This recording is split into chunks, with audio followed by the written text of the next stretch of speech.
le voy a explicar, aunque alguna cosa la voy a leer, 4 teorías, 4 posibles interpretaciones, de las cuales cogeremos una. Hay que coger una, no se pueden tener dos explicaciones de un texto. La primera es que los hijos de los hombres, o las hijas de los hombres, eran las hijas descendientes de Caín.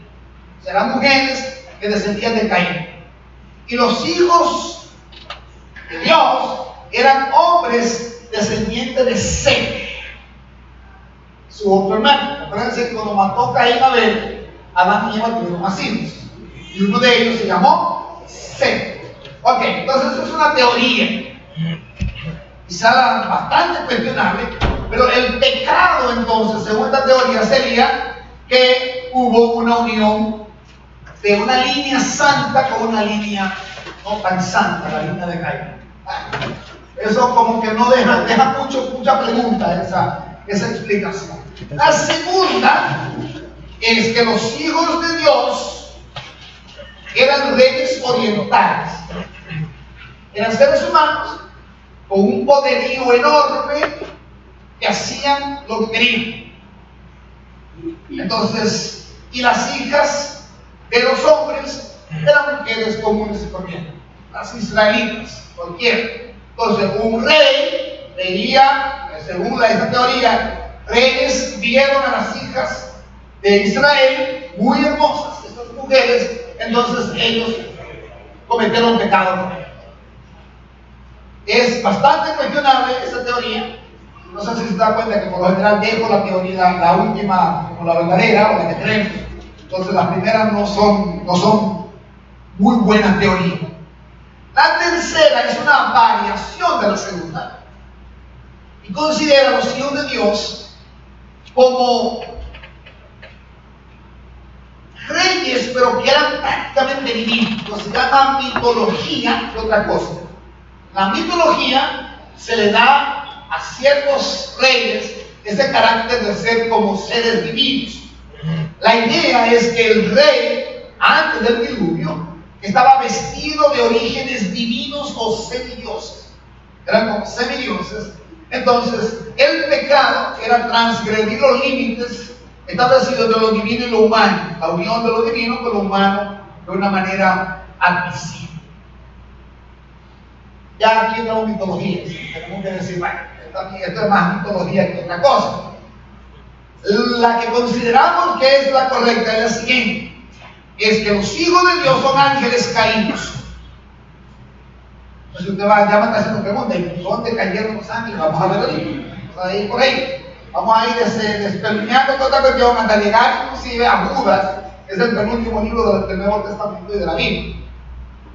Entonces, esta propuesta es que los hijos de Dios son ángeles caídos y que las hijas de los hombres seres mortales, mujeres de Israel, especialmente en el tiempo antes del diluvio. No es que no siguen siendo buena moza o hermosa de una gente. Esta referencia específicamente a ese periodo. Esta es la teoría más antigua, ofrecida por los exégetas rabinos en el Antiguo Testamento y por los primeros comentaristas cristianos. O sea, la iglesia primitiva así lo entendía. Y por eso hoy encontramos pasajes como Pedro y Judas que prácticamente confirman todo lo que estoy diciendo. El pecado entonces sería la posición de un casamiento entre ángeles y seres humanos. Ese es el pecado. Y yo sé que nos van a preguntar, ¿cómo así que un ángel se casa con un hombre o una mujer? ¿Cómo va a ser eso? Si Mateo dice algo por ahí, vamos a citar a Mateo más adelante. He tomado todas las posibilidades de desvío y de preguntas antes que me la hagan para aclarar. Después, la que surjan, por supuesto, vamos a intentar hacerlo. Estoy seguro que tenga todas las respuestas para ustedes. Bueno, entonces ese pasaje, si es así, estamos hablando de ángeles que cayeron. Ángeles caídos. Comenzamos por Satanás, aunque no habla de Satanás, habla de ángeles, hijos de Dios. Ahora, usted me dirá, ¿por qué traducir hijos de Dios y no ángeles caídos? Porque la palabra en el hebreo es Benet Elohim.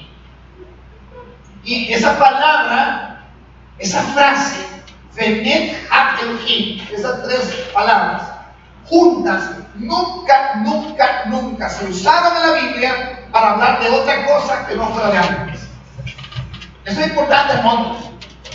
Benet, así como suena, B grande, M-E-T, Benet Ha, Elohim, Elohim, Benet Ha Elohim siempre significa ángeles, aunque lo traduzcan como quieran.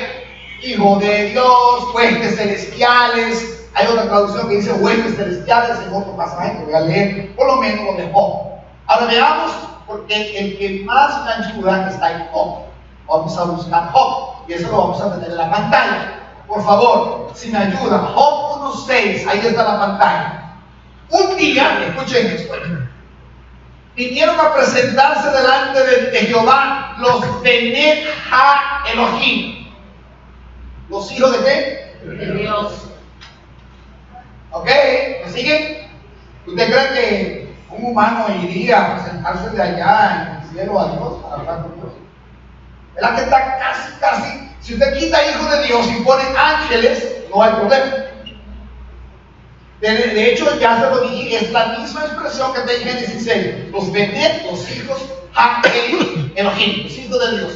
Entre los cuales, dice el texto, vino. Es decir, que también Satanás es un hijo de Dios, solo que cayó. ¿Sí o no? Yo quiero ver la cara, porque según veo la cara me doy cuenta cómo van cayendo las cosas. Y sé por dónde ir, contando un poquito mejor. Versículo 2, capítulo 2, versículo 1.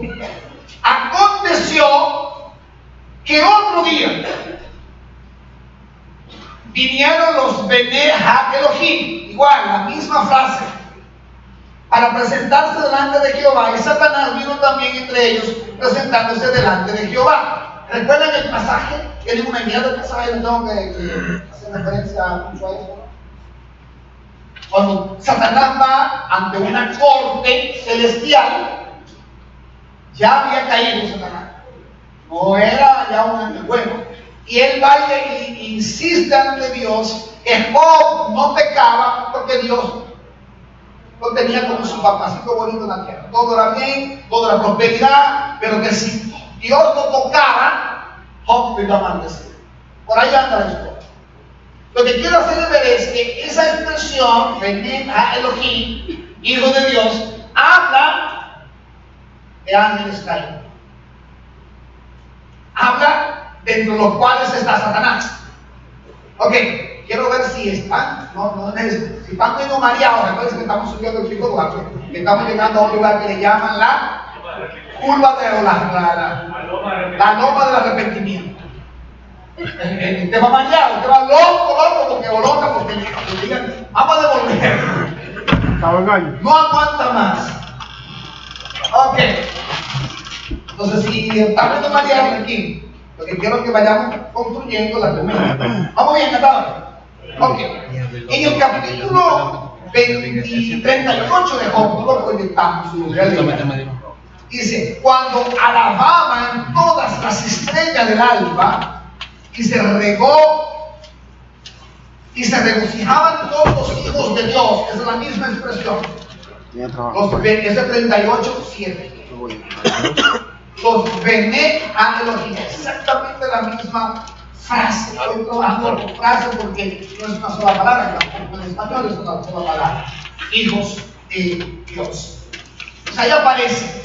Hay otros pasajes en Salmo, en Daniel, no lo voy a leer, porque eso no va a la mañana, que hablan exactamente de lo mismo, los hijos de Dios, y ahí están. Yo no sé si ustedes recuerdan cuando echaron los tres amigos de Daniel al horno, que dice que vieron un cuarto que era como un ángel, y algunas traducciones ponen como un hijo de Dios. Ese hijo de Dios no era Daniel, no es un ser humano que apareció, es un ángel. Es un ángel que en este contexto es un ángel caído. En el contexto de Daniel es un ángel bueno. No es un ángel, no es un demonio que hay allá adentro. ¿De acuerdo? Entonces quiero que vayamos trabajando eso así. Ahora, La pregunta que siempre aparece es, ¿cómo es posible que un ángel tenga relaciones sexuales? Ahora, una cosa, en estos cultos no deben haber niños. Entonces, yo no puedo dejar de hablar claramente, casi nunca. No lo puedo hacer, o si hay un niño y me lo pido, por favor, volver a la primera infantil. O los papás, no vengan a entrar al armado para, ay, una palabra muy fuerte. Ok, siempre consideren eso, por favor. No deben haber niños menos de 13, 14, 12 años adelante, y aún ellos pueden trabajar en el ministerio. Ok, siempre la pregunta es, ¿cómo es posible que un ángel, en este caso Caín, tuvo sexo con una mujer o con las mujeres? ¿Cómo fue eso? ¿Cómo será eso? Eso no es así. Jesús dice que eso no puede ser. Vamos a Mateo 21:30, donde Jesús no dijo eso, pero se interpreta así. Vamos a leerlo el pasaje. Por ahí viene el problema, que a veces tomamos algo y decimos que eso es lo que dice, pero no necesariamente. El texto Mateo 22:30 dice, porque en la resurrección, entonces la primera pregunta que había que hacerse antes de seguir leyendo, ¿por qué Jesús habla de la resurrección? ¿Dónde estaba Jesús? ¿Cuál era el contexto? ¿De qué viene hablando? ¿De qué lo acusan? Porque recuerden que muchas de las enseñanzas de Jesús eran resultado de una acusación, de una cuestionante, de una pregunta. Entonces, déjenme buscar el contexto para que entendamos un poquito. Si ustedes buscan conmigo, el versículo 23 dice, este mismo día los saduceos no creían en la resurrección. ¿Lo siguen o no? No, ellos no creían en la resurrección. Que decían que no hay resurrección, se le acercaron y le plantearon un problema. Maestro, Moisés nos enseñó que si un hombre muere sin tener hijos, el hermano de ese hombre tiene que casarse con la viuda para que su hermano tenga descendencia. Pues bien, habiendo nosotros 7 hermanos, el primero se casó y murió, y como no tuvo hijos, dejó a la esposa a su hermana. Lo mismo le pasó al segundo, y al tercero, y al cuarto, y al quinto, y al sexto, y la mujer mató 6 hombres.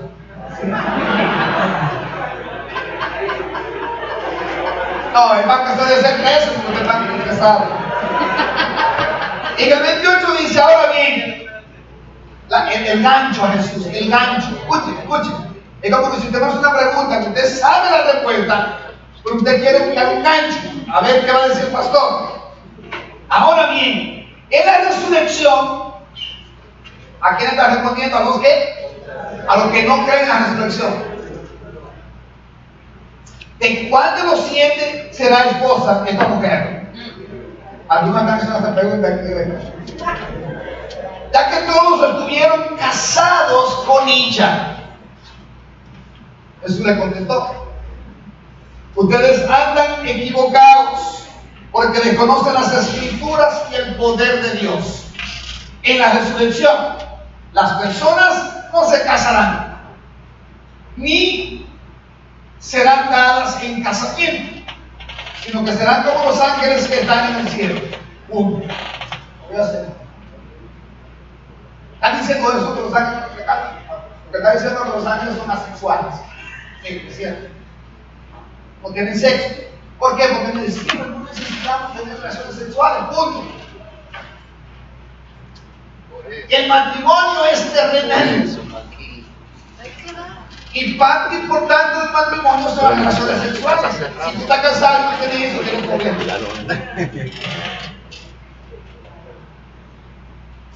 ¿Están conmigo?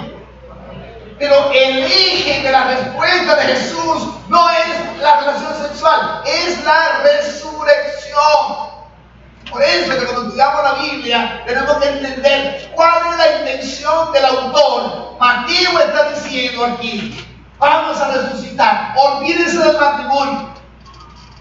Y yo voy a hablar con esa bruja vieja también aquí en el cielo al lado mío.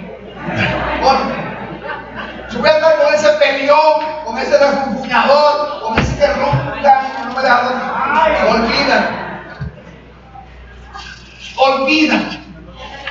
En el cielo, no habrá ¿qué? Casamiento. Y hospital. Ahora, ¿habrá casamiento en la tierra o no? Ok, pregunta. ¿La escena de Génesis 6 es en el cielo o en la tierra?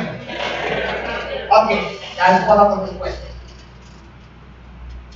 La escena de que los ángeles y esos caídos ven y quieren traer más pecado. Génesis 6 es el capítulo más devastador de la Biblia en cuanto al pecado. Usted lo lee con razón el diluvio. Tiene que venir el diluvio, porque el pecado había contaminado de tal manera que no había otra opción. Vamos a ver otro pasaje ahorita de Génesis más adelantito para que entendamos eso. Es decir, que y se casarán y se darán en casamiento. Les voy a leer algo aquí que extraje de un comentario. Es una verdad que no aparece en ninguna otra parte de las Escrituras. Jesús lo mencionó, ningún otro evangelista lo menciona, no aparece en las Escrituras. Implica que la sexualidad es un aspecto temporal, como parte de la voluntad divina para la creación, pero no para la eternidad. Esto parece expresar que la hermosa comunión entre los cuerpos de marido y mujer será superada en la eternidad por otra aún más cercana entre los hijos de Dios y el Creador Dios.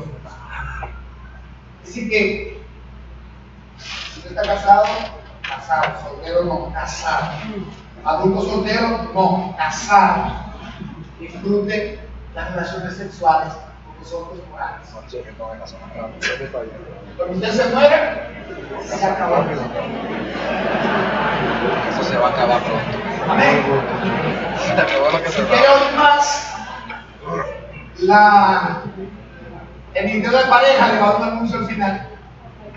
Cuando hagamos convocatoria para pareja, no se queden, por favor, ven. Ahí hablamos de todas las cosas que ustedes quieren hablar. Ahora, la expresión hijo de Dios, les voy a leer lo que dice, muy bueno lo que dice. Extraje aquí 5 explicaciones a esto, o al invito para ayudarme a entender que son ángeles caídos. Primero, los seres celestiales o seres similares a la divinidad, la ley de Job, Salmo 29, Deuteronomio 3:25, Daniel, otro pasaje más, hacen referencia a los hijos de Dios como, o equiparan a los hijos de Dios como ángeles. La Septuaginta, esa es la traducción antigua, la primera traducción que se hicieron al griego, tradujo la frase en Job 1:6 como ángeles de Dios, no hijos. En lugar de hijos de Dios, esa versión griega tradujo ángeles de Dios. De nuevo, el Benet Elohim, que es la expresión, la frase en el hebreo, es ángeles. Pero interesante que la Septuaginta así lo tradujo. Si el autor hubiera querido referirse a seres mortales, sean reyes, lo que fueran, pero creación igual que un hombre, si el autor hubiese querido mencionar de hecho, dice hijo de los hombres, porque hijo de Dios. O sea, claramente no es hijo de hombres, es hijo de Dios. Cuando Cristo, al hablar de la resurrección, en el pasaje que ya leí de Mateo, menciona que los ángeles no se casan, no dice que no pueden hacerlo, dice que no se van a casar, que no se casan, es cierto, pero no dice que no pueden. No está negando, solo está diciendo que allá, enfatizando, no habrá eso. Y que en la literatura ugarítica, hijo de Dios es el título para los miembros del panteón divino. Bueno, esto es algo extra bíblico, pero es importante entenderlo. Teníamos una gran conversatoria en el camino a un retiro que tuvimos un equipo de líderes hombres esta semana, y yo aproveché el camino para no predicar esto, como para hacer una discusión socrática. Entonces, una de las cosas que hablábamos era cómo Pedro, especialmente Pedro, aunque Pablo lo hace, pero no tanto, Pedro y Judas, el libro que vamos a leer más adelante, un versículo, utiliza fuentes extra bíblicas. Yo sé que usted va a decir, pero eso no está en la Biblia. Y está correcto, es cierto. Sin embargo, eran escritos autoritarios en el mundo del Antiguo Testamento. O sea, los estudiosos tenían como fuentes importantes. Ellos sabían que no eran parte del canon de la Biblia, de los libros que están reservados como inspirados en la Biblia, pero eran fuentes importantes de consulta. Y muchos intérpretes dicen, parece que Judas y Pedro conocían muy bien esas fuentes. Pero si no son inspirados, el trozo que tomaron fue inspirado. La inspiración preservó la verdad y dejó fuera lo mitológico. ¿Me siguen, hermano? Ok, perdónenme de nuevo si usted vino hoy por primera vez, o si usted no viene mucho a la iglesia y ahorita es lo que dice el pastor hoy, no sé, se perdió. Estamos haciendo un acto en la serie porque hay que explicar el contexto. Si en lugar de esperar a llegar a la segunda de Pedro, que va a ir junto con Judas, uno va a ir intercalándose con Pedro en la segunda carta, porque son dos cartas muy parecidas. Entonces lo quise hacer hoy como un acto, que lo había anunciado hace 2 domingos, y también lo dijimos el domingo pasado. Ahora, otros argumentos más que quiero dar. Yo estoy en Génesis. Las referencias a ángeles en el Antiguo Testamento siempre le ponen género. Varón, casi nunca mujer, siempre dice un hombre, un hombre. O sea que cuando Dios o Cristo, antes de nacer, aparece en el Antiguo Testamento, no sé si ustedes sabían eso, si ustedes no conocen mucho la Biblia, hubo unas prefiguraciones, o sea, hubieron apariciones divinas en el Antiguo Testamento. Casi siempre dice el ángel de Jehová. El ángel de Jehová le da un género masculino. No estoy diciendo esto de que sea masculino, no quiero, no entro en esa discusión de género. No. Lo que quiero ver es que sí se le atribuye, y de hecho asumieron cuerpo humano, cuerpo de hombre. ¿Cómo sabemos que es un hombre? ¿Cómo sabieron ellos que era hombre? Porque vieron a un hombre, no a una mujer. Entonces, siempre la referencia a ángeles, casi siempre. Habrá que dice, hubo un fuego y un ángel habló, pero no lo vio. Pero si lo ve, ¿cómo lo va a identificar? O sea, que toman cuerpos humanos. 2, los ángeles tomaron cuerpo humano. 3, Jesús no está diciendo, y voy otra vez a Mateo, que los ángeles no tengan género, sino que no se van a casar. Esto es distinto, porque su esfera de ministración es el cielo, o de habitar, su hábitat es el cielo. Pero los ángeles caídos de Génesis 6 no estaban en el cielo. ¿Dónde estaban? No, tampoco en el Tártaro, no en el infierno. Vamos a leer ahorita páginas. Tranquilos, no se me desesperen. El Tártaro es un lugar de sufrimiento, que no es el infierno todavía. Estaban condenados en un lugar de sufrimiento. El limbo dice, eso es un limbo. El limbo es una teología límbica de ciertas creencias que no, el limbo no existe. O va al cielo o va al infierno. Pero en el Antiguo Testamento había un lugar que se llamaba Tártaro, donde iban lugares para personas a sufrir, a esperar a que fueran trasladadas al infierno. Ok, tranquilos, no se me metan por ahí, entonces hay que irse a otro culto para eso. Génesis 19.1, vamos a ver qué pasó, porque en Génesis hay muchas apariciones de ángeles. Génesis 19.1, esto no aporta tanto a la teoría que estoy diciendo de que ángeles tienen sexo con las mujeres, pero miren lo interesante que va a pasar aquí, es que a unos ángeles los querían violar. Sí. Había unos hombres en Sodoma que querían tener homosexualidad, relaciones con hombres. Vamos allá. No podemos leer todo el pasaje porque si no, se nos va el tiempo. Pero yo tengo aquí bastantes cosas subrayadas. Voy a leer algo más que lo que está en. Les voy a narrar con algunos párrafo, no, perdón, frases, lo que está pasando. Cada tarde, pero caía la tarde, cuando los dos ángeles, ¿ok?, llegaron a Sodoma. Lot estaba sentado en la entrada de la ciudad. De hecho, en el 18, los ángeles hablaron con Adán. ¿No sabían eso? Hermano, léala. A ver, vamos a ver, ¿dónde está aquí el versículo? Abraham volvió a insistir: no se enoja mi Señor. No le haré, si encuentro allí a esos 30. Está el diálogo aquí. Entonces dice, vamos a ver, cuando el Señor terminó de hablar con Abraham, se fue de allí. Abraham regresó a su casa y está hablando con los dos ángeles. Luego ellos siguen para Sodoma, dice, al atardecer de la tarde, o al terminar la tarde. Versículo 4.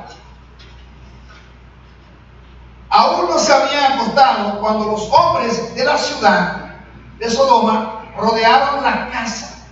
Todo el pueblo, sin excepción, tanto jóvenes como ancianos, estaba allí presente. Llamaron a Lot y le dijeron: ¿dónde están los dos hombres que vinieron a pasar la noche en tu casa?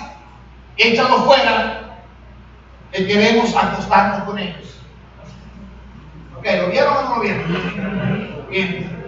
Lot salió a la puerta y cerrándola detrás de sí les dijo: por favor, amigos míos, no cometan tal perversidad.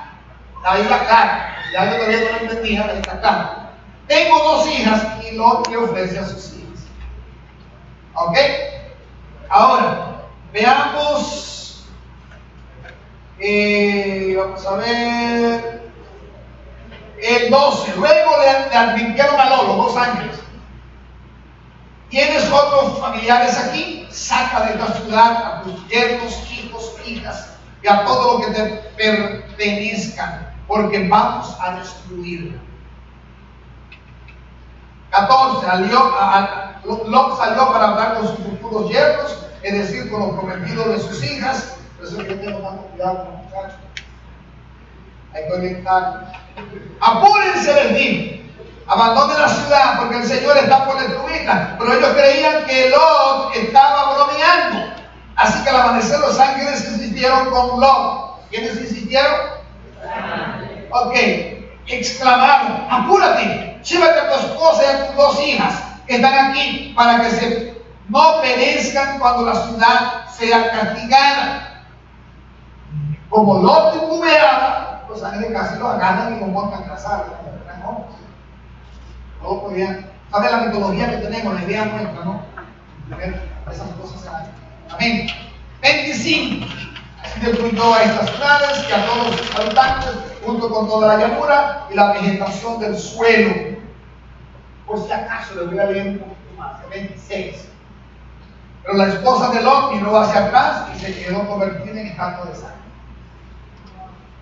Ok. No estoy diciendo nada. Que hay hombres que aprovechan eso para hacerle bullying a su esposa. Va aclarando un poquito esto. ¿Lo van viendo? Entonces, sí, en el Antiguo Testamento, los ángeles adquirían un cuerpo. Lo podían ver en aquel. Y vemos ángeles que de hecho lo querían violar. Aquí no hablamos de que hubo esa relación sexual porque no se dio. No podemos decir que es igual a Génesis 6. En Génesis 6 dice que ellos vieron a las mujeres y sí tuvieron hijos, se acostaron con ellos y tuvieron hijos. Ok, déjenme seguir ahora a Pedro, segunda de Pedro. Vamos a leer el contexto, capítulo 2, versículo 4, 6, por ahí busquen segunda de Pedro. Busquen en la Biblia, aunque le proyecto los versículos que le menciono, para que entiendan un poquito el contexto. Además, después iremos a Judas, está un poco más adelante. Segunda de Pedro 2. ¿Cuál es el contexto de Pedro, de segunda de Pedro? Hombres, especialmente aquí hablan de predicadores, de apostasía. Lo que va a pasar al final de los tiempos, engañadores. Entonces, en segunda de Pedro 2, versículo, voy a leer el principio hasta el versículo 9. En el pueblo judío hubo falsos profetas y también entre ustedes habrá falsos maestros que encubiertamente introducirán herejía destructiva al extremo de negar al mismo Señor que los rescató. Esto les traerá una pronta destrucción. Muchos los seguirán en sus prácticas vergonzosas y por causa de ellos se difamará el camino de la verdad, llevado por las avaricias. Estos maestros los explotarán a ustedes con palabras engañosas. Desde hace mucho tiempo su condenación está preparada y su destrucción los acecha. Dios no perdonó a los ángeles cuando pecaron, sino que los arrojó al abismo. Pueden poner ahí la palabra tártaros. No es infierno. Yo no creo que ninguna Biblia traduzca infierno, pero por si acaso.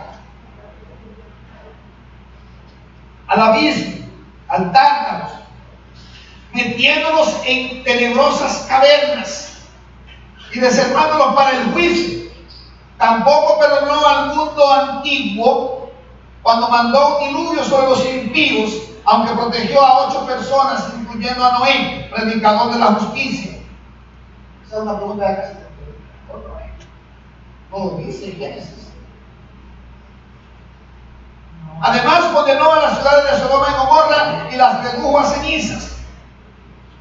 ¿Qué fue lo que pasó en la advertencia del capítulo 19? ¿Qué fue lo que los ángeles le dijeron? ¿Que iba a qué?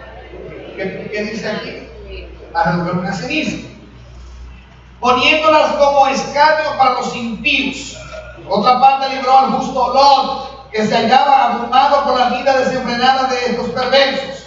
Pues este justo, que convivía con ellos y amaba el bien, día tras día sentía que se le despedazaba el alma por las obras inicuas que veía y oía. Aquí dice muchas cosas que no aparecen en Génesis. Todo esto demuestra que el Señor sabe librar. ¿Alguien conoce la leyenda nacional?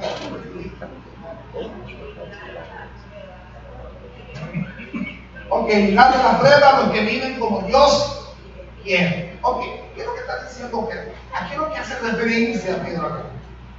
Puede ser que hay una conexión con Génesis. El problema es que hay que tener claro que es lo que Génesis dice.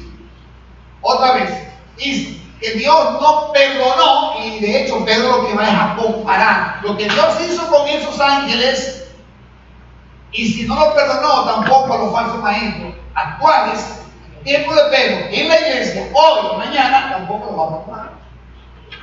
Segunda de Pedro es usual.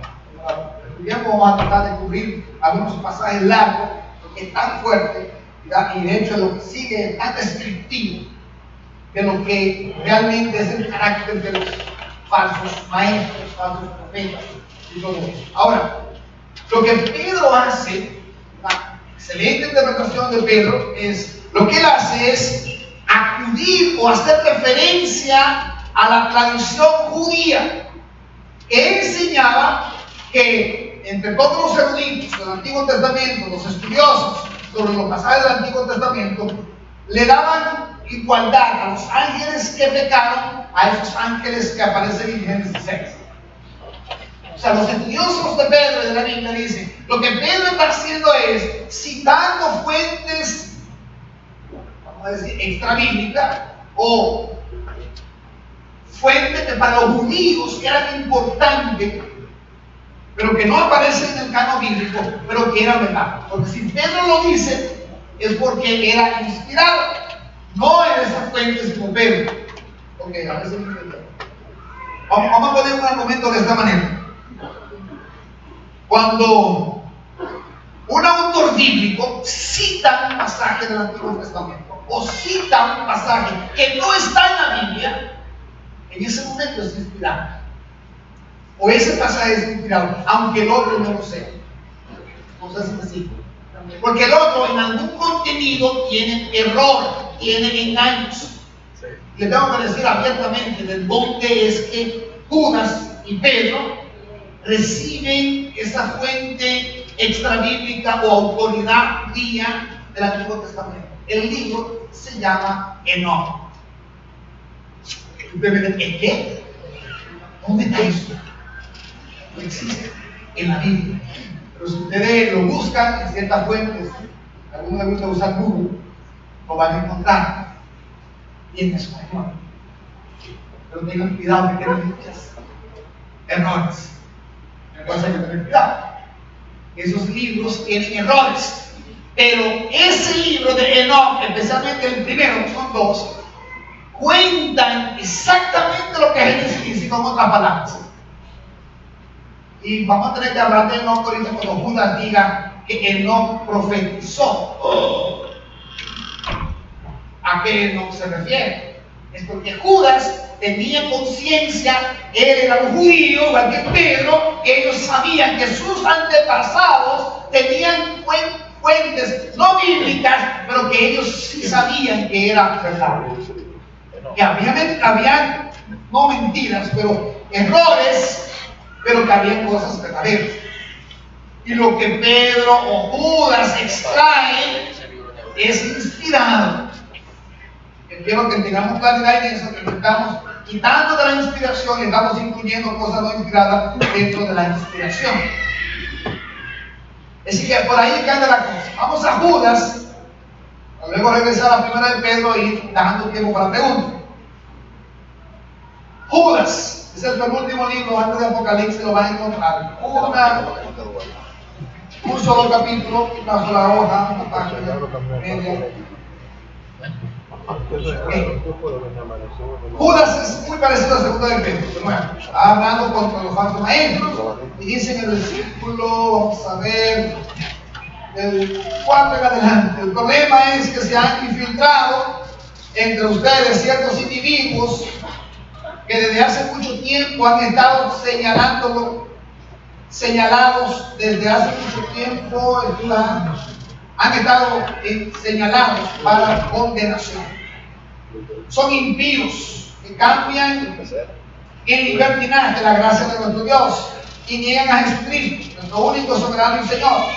Sí, aunque ustedes ya saben muy bien todo esto, quiero recordarles que el Señor, después de liberar de la tierra de Egipto a su pueblo, destruyó, aquí pone 3 ejemplos. Uno va a ser en el Génesis 6, lo pone 3 ejemplos. Dice, destruyó a los que no creían. 1, 2, y a los ángeles que no mantuvieron su posición de autoridad, sino que abandonaron su propia morada, los tiene perpetuamente encadenados en la oscuridad para el juicio del gran día. 3, así también Sodoma y Gomorra, las ciudades vecinas, son puestas como escarnio al sufrir el castigo de un fuego eterno por haber practicado como aquellos inmoralidad sexual y vicios contra la naturaleza. De la misma manera, y ahí viene la comparación, y es lo que él quería escribir. Estos individuos llevados por sus delitos contaminan su cuerpo, desprecian los falsos maestros. Entonces, si tomamos el cuadro y vamos a hacer una pintura sobre lo que estamos viendo acá, tenemos que incluir a Génesis, a segunda de Pedro y a Judas. Primera de Pedro lo voy a leer, aunque no habla directamente de esto, pero tiene mucha relación con lo que estoy tocando. Si tomamos esas pinceladas, creo que hay una pintura un poco más clara. ¿De acuerdo? Para afirmar lo que estoy diciendo, esta posición de que son ángeles caídos es la posición de la iglesia evangélica en sentido general. No creo que alguien se aventure a decir otra cosa. ¿De acuerdo? Es un poco incómodo eso. Porque usted dice, bueno, pero de aquí estamos tomando cosas que no están necesariamente tan claras en la Biblia. Bueno, ahí viene donde tenemos que acudir a fuentes que no son necesariamente bíblicas. Yo voy a leer un versículo de Judas 1:14 o Judas 14, son un solo capítulo. Déjame llegar hasta allá para que lo leamos. Dice, también Enoch, el séptimo patriarca a partir de Adán, profetizó acerca de ellos, o sea, acerca de quién, de los falsos. Y luego hay una profecía que se cumplió en Jesucristo casi literalmente, que Apocalipsis lo va a autenticar después. Miren lo que dice acá. Miren al Señor, viene con millares y millares de sus ángeles. Eso es, Judas dice que Enoc vio esto. Y es verdad, en el libro apócrifo, otra vez no bíblico, de Enoc aparece esa cita. Si la escribió Enoc, yo no me entiendo esos detalles. Si la escribió Enoc antes de Noé, porque Enoc fue el abuelo de Noé, yo no sé, no me entiendo esos detalles. Que si la escribieron después, que si fue alguien que la escribió ya después de Jesucristo, no entendemos seguir. Lo que Judas está diciendo es que en el libro, que Enoc, no en el libro, Enoc profetizó y dijo: miren, el Señor viene con millares y millares de sus ángeles para someter a juicio a todos y para reprender a todos los pecadores impíos por todas las malas obras que han cometido y por todas las injusticias que han proferido contra Él. Entonces aquí tenemos que ser serios cuando interpretamos la Biblia. No podemos nosotros decir, no, es eso, Enoc no es bíblico, yo no estoy diciendo que es bíblico. No, dejemos eso por ahí, no hablamos de eso. Eso hace muchos pastores. De nuevo, muchísimos pastores de enganchar con la Biblia cuando hay un texto que es difícil de ver.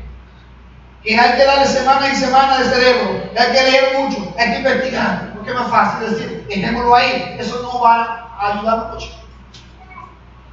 Ahora, yo sí quise, con todo el respeto que ustedes merecen, dedicarle un tiempo a esto, hacer un alto para que entendamos todo esto.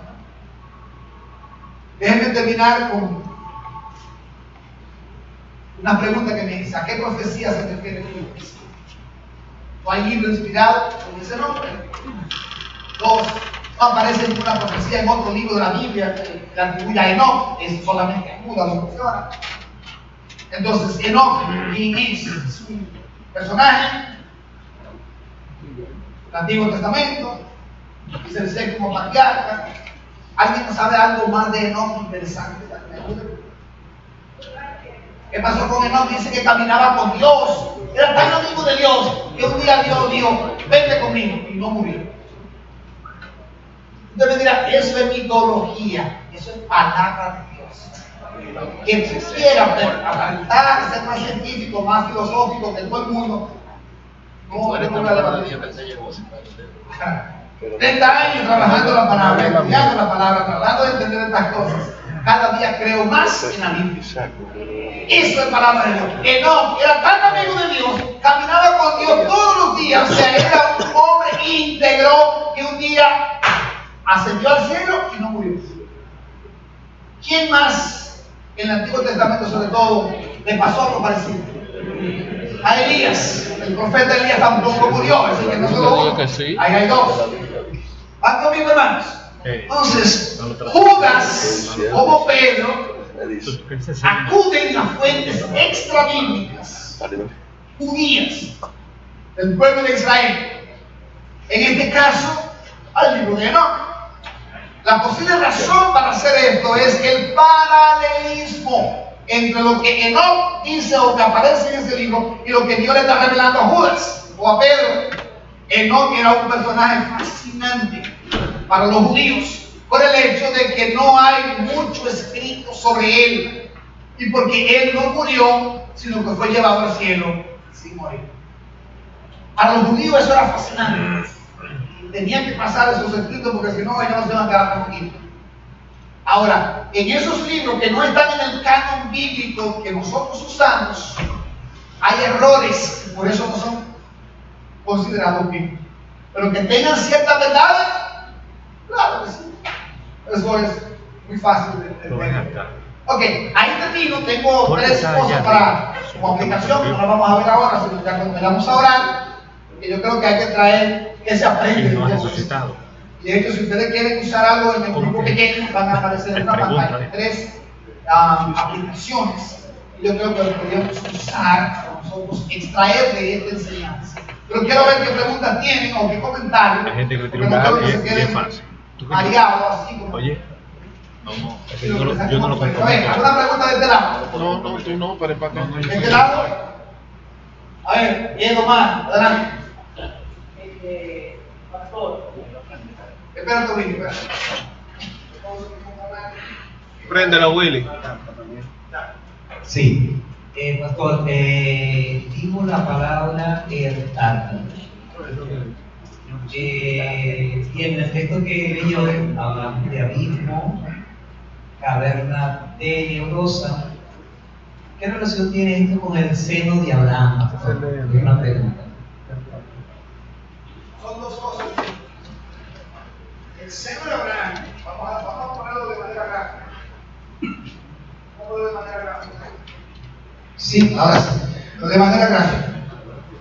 Tenemos este cuadro acá, como si fuese una casa, y de un lado estaba el seno de Abraham y del otro lado estaba el tártaro, o el lugar de sufrimiento. Entonces, el seno de Abraham era el lugar donde los judíos enseñaban, parece que así era, donde iban los que eran como Abraham, hombres y mujeres de fe. Y hay que entender algo aquí, permítame un minuto para aclarar algo, para que la gente entienda qué es lo que pasa con esto. Y entonces el tártaro era el lugar de sufrimiento. Ahora, ¿qué es lo que pasa? Es que todo el que murió, y todos murieron, en el Antiguo Testamento, no iban al infierno ni al cielo.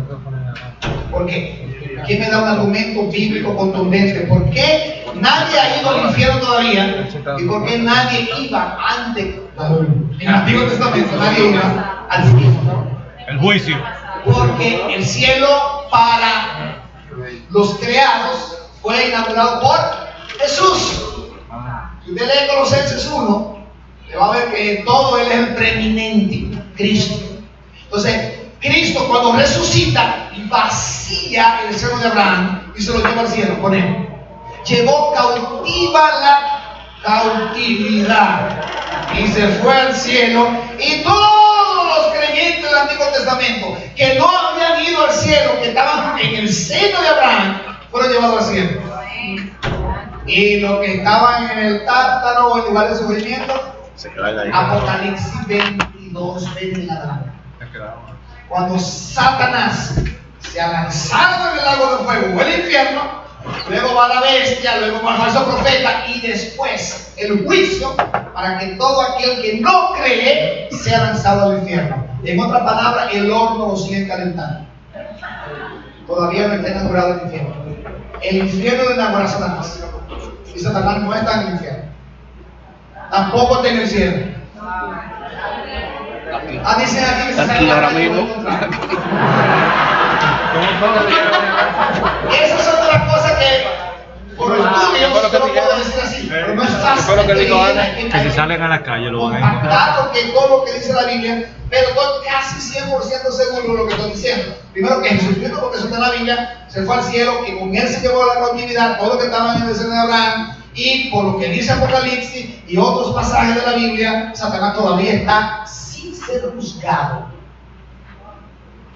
El juicio final de Satanás será condenación, lanzado al infierno para siempre. ¿Ok? Entonces son falta todavía. ¿Les satisfizo la respuesta? Bien, vamos a ver. A ver, ¿alguna pregunta, comentario sobre lo que el cuadro que pintamos esta mañana? A ver, si quedó bien pintado. Aquí Alex, a ver, y después Susana. Pero usted decía en 2 de Pedro 2:4 que no sabía si otra versión decía traducía infiernos. En la Reina Valera, pero yo no, la de la Biblia de las Américas. La Reina Valera también. Porque si Dios no perdonó a los ángeles cuando pecaron, sino que los arrojó al infierno y los entregó a fosos de tinieblas reservados para el juicio. Lo que acaba de decir. Es triste que una versión como las Américas traduzca infierno. ¿Por qué? Porque hay que diferenciar una cosa de la otra. Tú no puedes meter a todos en un saco. Para el juicio. Para el juicio. Sí, porque los ángeles y Satanás. ¿Qué pasó con esto, hermano? Si usted no sabía un poco de angeliología, de la doctrina de los ángeles, Satanás, ¿cuál era el nombre de él? Luz. Tenía luz propia. Satanás, creación, de nuevo, porque los ángeles también tienen creación, fueron creados, se reveló, era el querubín precioso. De hecho, Satanás no era Félix, pero era el hombre. era el que dirigía la alabanza. Dice, según uno lee, en el Antiguo Testamento había una corte de adoradores y Satanás lo después. Pero él pecó. ¿Cuál fue el pecado de Satanás? Ezequiel, Isaías hablan de eso. El orgullo, la arrogancia. Él quiso ser como Dios. ¿Cuál fue el pecado de Adán y Eva? Quisieron ser como Dios. ¿Cuál es el pecado de usted y mío que más nos agobia, que más tenemos que pelear? No me diga que no. Es que usted quiere, ya soy yo y yo voy a hacer y yo voy a hacer. Yo quiero ser como Dios. Dígase usted mismo, yo quiero ser como Dios. Oye, cayeron en la trampa. Yo rechazo ser como Dios. Eso es decir, yo no quiero ser como Dios. Ok, entonces, Satanás cae. Él se llevó con él un montón de ángeles buenos porque pecaron y ya son malos, que son los demonios. Y la doctrina de los demonios es clara en la Biblia. Si no, léase un montón de, pero sobre todo a Pablo en Efesios 6, 10 al 20. Que tenemos que tomar armadura para poder luchar, que nuestra lucha no es contra carne y sangre, sino contra principados, autoridades. Todo eso es una jerarquía demoníaca bajo la influencia de Satanás. En muchos casos toman forma de hombre. ¿Ok? Y yo creo que de forma de mujer, porque hay muchas, perdóname la razón que voy a decir, hay muchas diabólicas que se mujeres que engañan a los hombres y se disfrazan.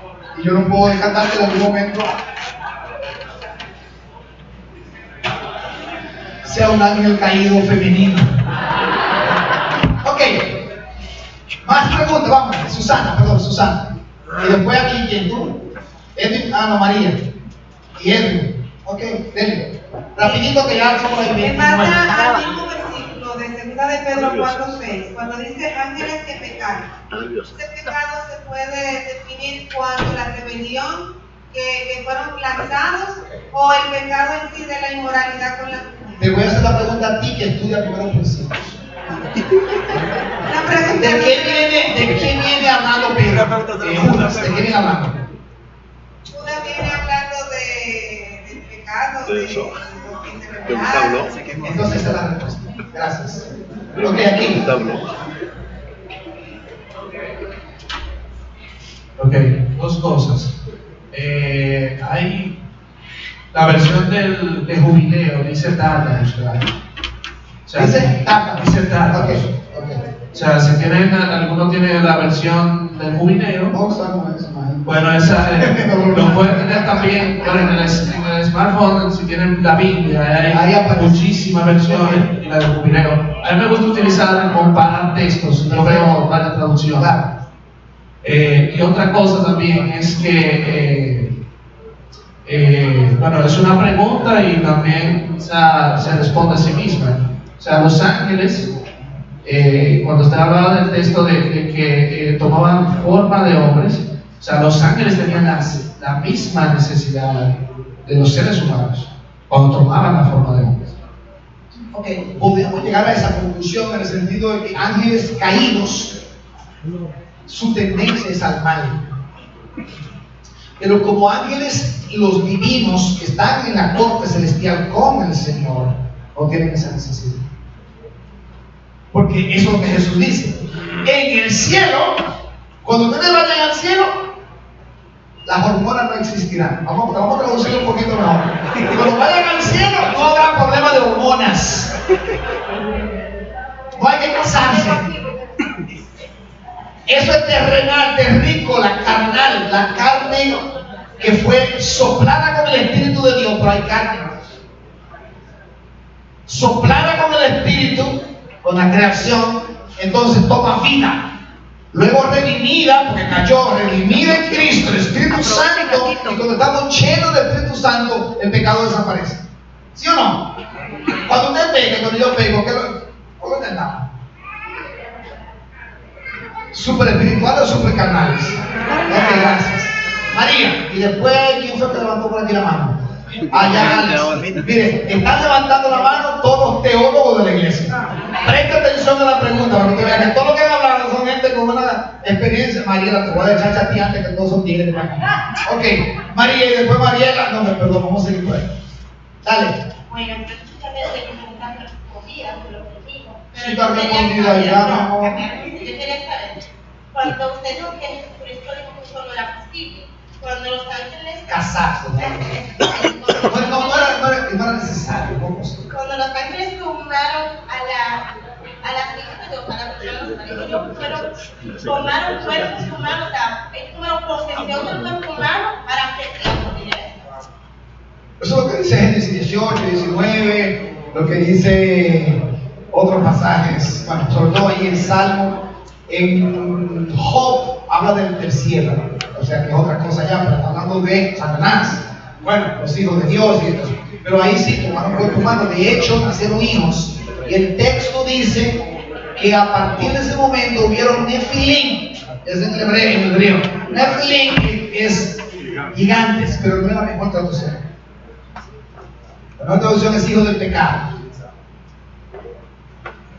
Pero eran enormes, eran tan grandes, y lo lindo es que la antropología lo afirma.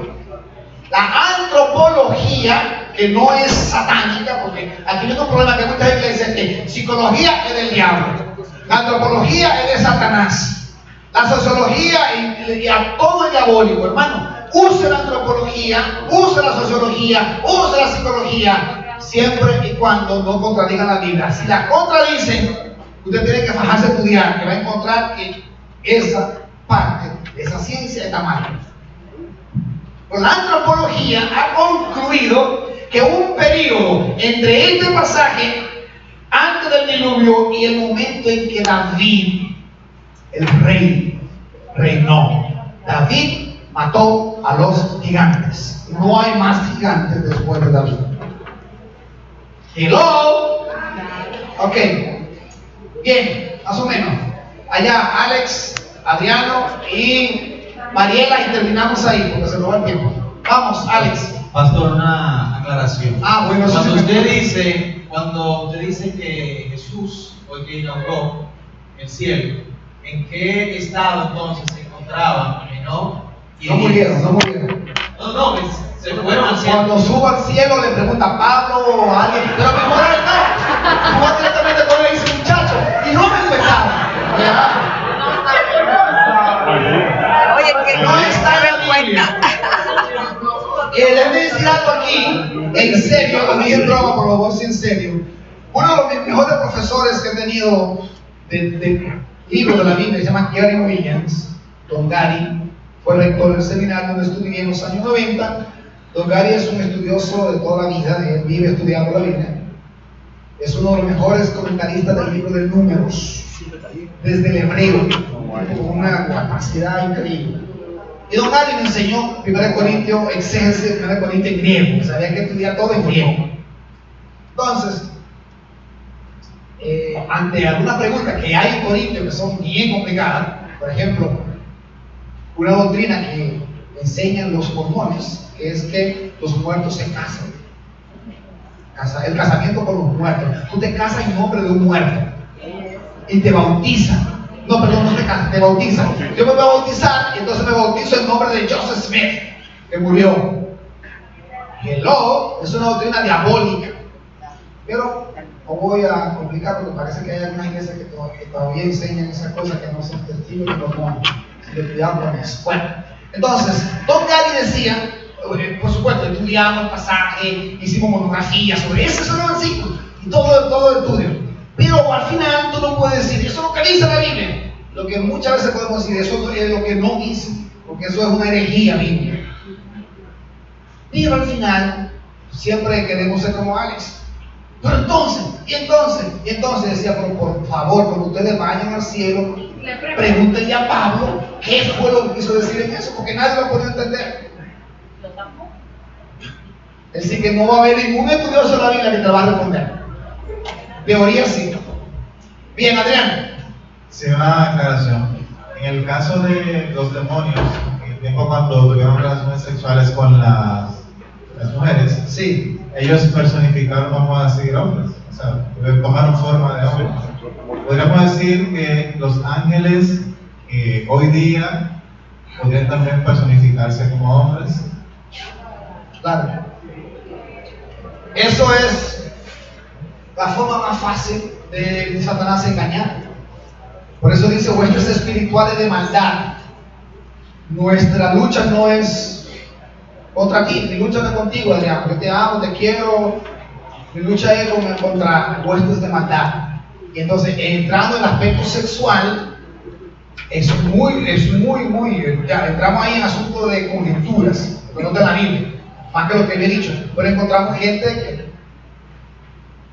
han dicho como, no, mira, yo iba en un carro y me paró una mujer y de repente pasó esto, lo otro y se me desapareció, jamás la volví a ver. Ok, entonces cosas así que no la podemos autenticar más por la experiencia humana. O sea, yo no te puedo decir a ti que tú me dices, pastor, me pasó esto, mire, yo no te puedo decir que no, me pasó. Entonces probablemente fue un demonio con cuerpo de mujer, donde te querían una lección o lo que fuera, qué sé yo. Bueno, ahí vamos.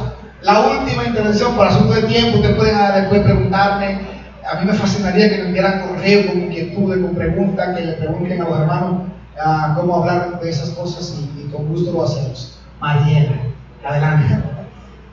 Pastor, en relación al comentario que se hizo aquí delante, de que cuando los ángeles bajaban, tomaban entonces, adoptaban las posiciones carnales del hombre. Sí. Y entonces analizando, Jesús nació hombre. Si vamos a analizar, en caso de Jesús era un hombre normal y nunca adquirió esos deseos carnales del hombre en general. No estoy a tu nombre. Lo que no quiero saber, ¿qué es lo que quieres saber o qué pregunta? No, yo no quiero saber. ¿Tú estás yo estoy segura, yo estoy aportando eso en contraparte de los ángeles de los ángeles. Los ángeles venían directamente y eran divinos. Sí. Entonces llegaron aquí, entonces están justificando de aquel lado por la carne que ellos hicieron eso porque como bajaron, adoptaron entonces la posición del hombre normal mundano. De hecho, no lo leí, pero voy a usar lo que acabo de decir para aclarar o para decir algo que no dije. Y es que el pecado de Satanás y de los ángeles, en el caso de casi siempre es que siendo ángeles quieren ser como los hombres. El pecado del hombre, que siendo hombre quiere ser como Dios. Nunca estamos conformes. ¿Recuerdan Pedro 1:11 creo? Que los ángeles anhelaban experimentar la salvación que está reservada para los hombres, porque los demonios no tienen salvación. Están condenados aunque todavía no en el infierno.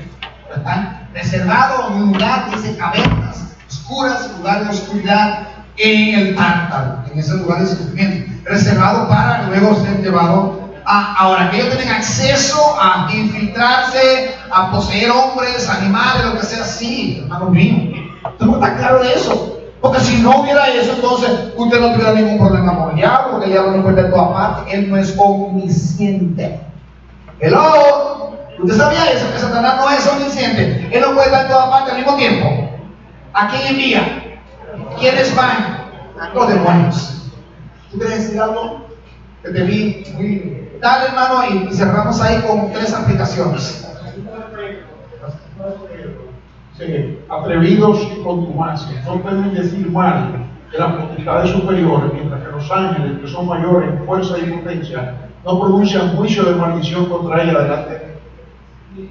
Judas 1:9 dice: cuando el arcángel Miguel contendía con el diablo por el cuerpo de Moisés, no se atrevió a proferir juicio de maldición contra él, sino que dijo: el Señor te reprenda.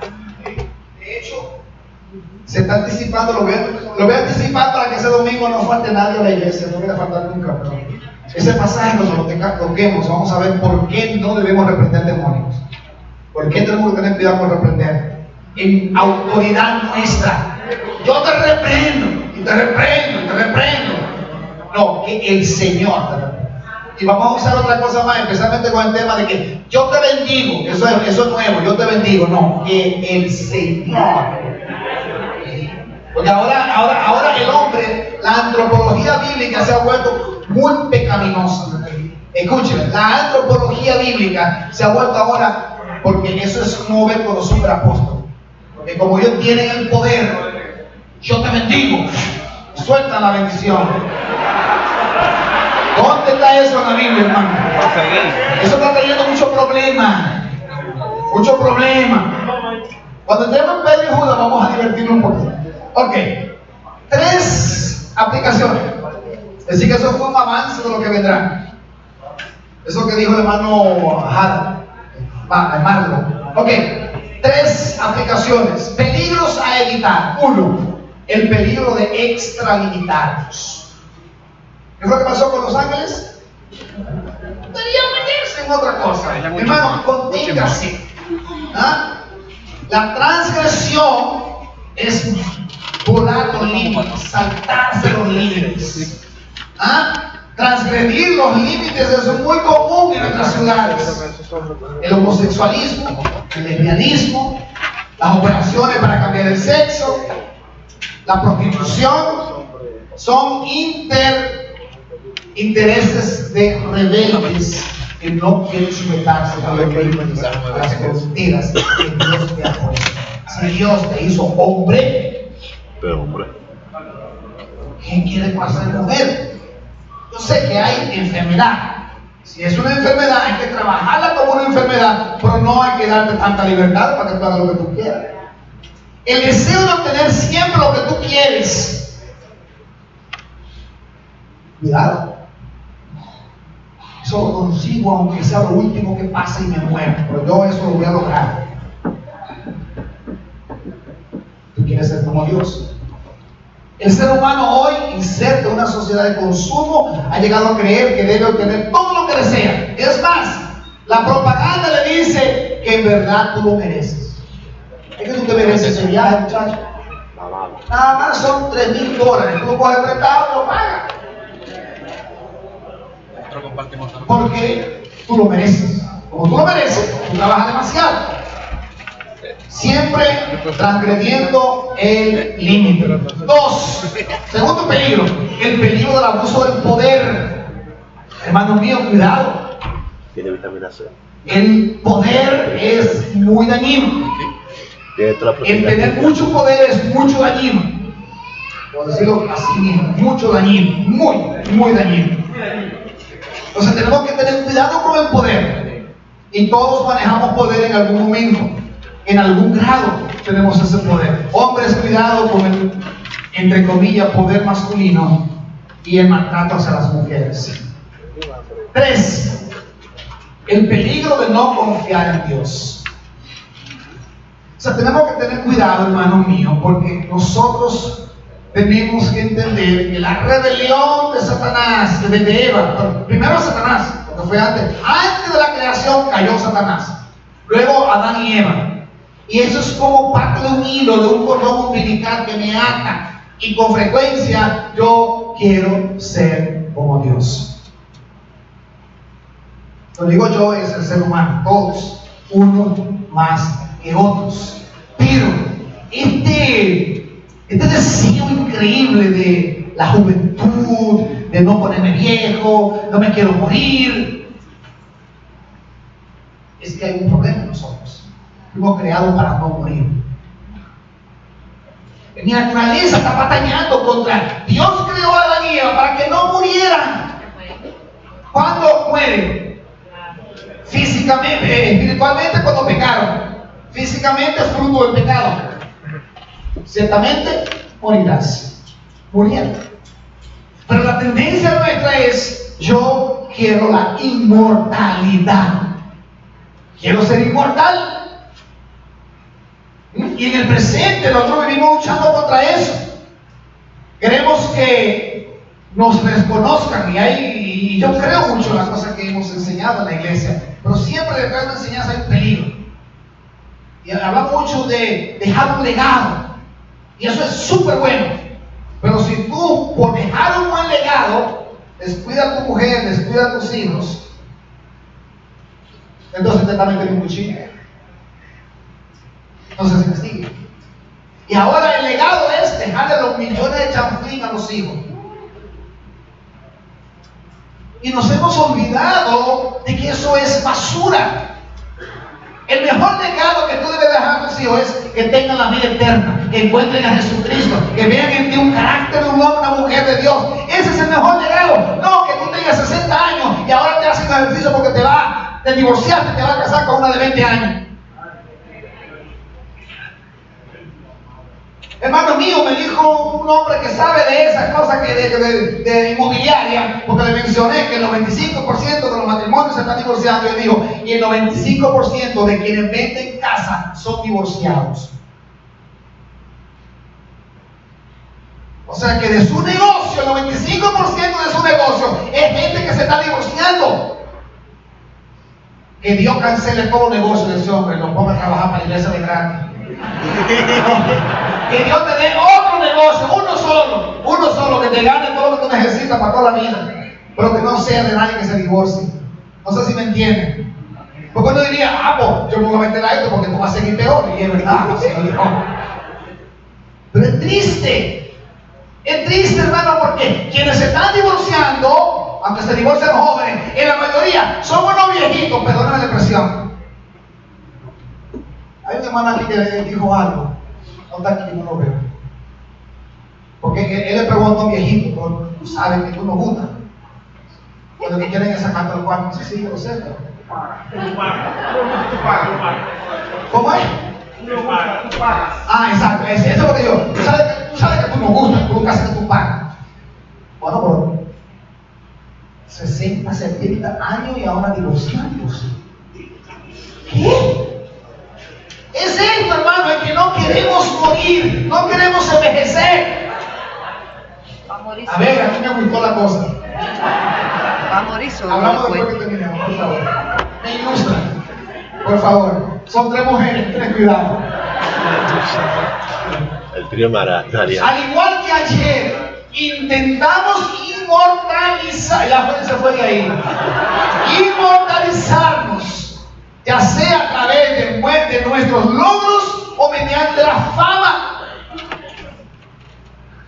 Y yo creo que este tema del divorcio y esto es muy peligroso, hermano, por lo que está pasando. Así que quiero invitarle, dejar de hacer una pantalla, pónganse de pie, vamos a prepararnos para terminar. Y si quieren hablar bastante en el grupo pequeño, ahí tienen 3 expresiones, cópiela en su bosquejo que le he montado del boletín. En esa parte del boletín, llévesela con usted para que reflexionen un poco esta semana. Padre, yo quiero darte muchas gracias porque hemos hecho un alto en la serie, pero muy relacionado con lo que estamos viendo, con lo que veremos en su segunda carta de Pedro y de Judas. Yo te pido que a mí me ayude, Señor, y me dé gracia para mantenerme en los límites bíblicos, pero sin olvidar las ciencias, los descubrimientos antropológicos, rollos que no son inspirados porque no están en el canon, pero que aportan a entender textos como estos tan complicados. Señor, gracias porque aunque quisiéramos saber todo lo que hoy vimos, con certeza tú nos has hecho seres finitos, con límites, con limitaciones. Qué bueno que así es, Señor, porque si no nosotros estuviéramos viviendo la vida sin Cristo. Aleja de nosotros toda filosofía, toda rebeldía que podamos tener y permítenos humillarnos ante ti. Espíritu de Jesús, Espíritu de Dios, Espíritu Santo, pon en nosotros el querer, el oler, el gustar tu palabra, el gustar de estar contigo. A los más nuevos en la fe, a los que están llegando a la iglesia recientemente, a los que tenemos más años en la palabra, Padre, que la palabra no sea un texto muerto para buscar y debatir, sea un texto de vida, sea un texto que nos alimenta, sea esa palabra que sacamos tiempo en la semana, al igual que Enoch, para caminar contigo, Señor. Bendice esta iglesia, Bendice cada familia, Señor, en tu nombre. Que la bendición tuya descienda sobre nosotros y podamos vivir remando contra la corriente en momentos tan difíciles de esta sociedad. Levanta tu mano, dile al Señor que tú quieres gracia. Levanta. Y pídele al Señor que te llene de gracia, que te llene de sabiduría, que te llene de voluntad para vivir, para sujetarte a Dios, para sujetarte a tu palabra. Aleluya.